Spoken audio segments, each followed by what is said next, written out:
እንግዲህ ጌታ ቢፈቅድና በህይወት ብንኖር በሚቀጥለው ሳምንት በሌላ ዝግጅት እስከምንገናኝ መኖራችሁ ለእግዚአብሔር መንግስት ክብር ለቤተሰባችሁ ደግሞ ሰላምና ፍቅር ይሁን እያልን በዚሁ እንሰናበታችኋለን።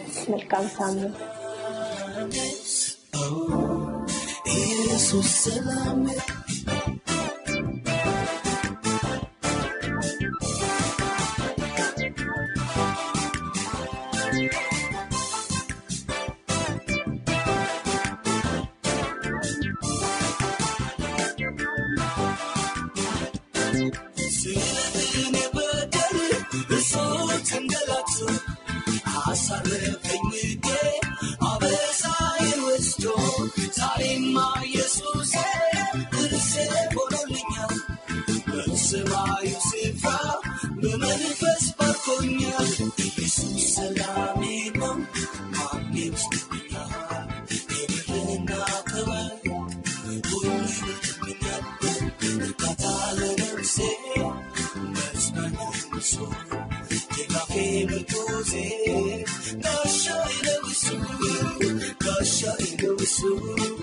Gosh, I know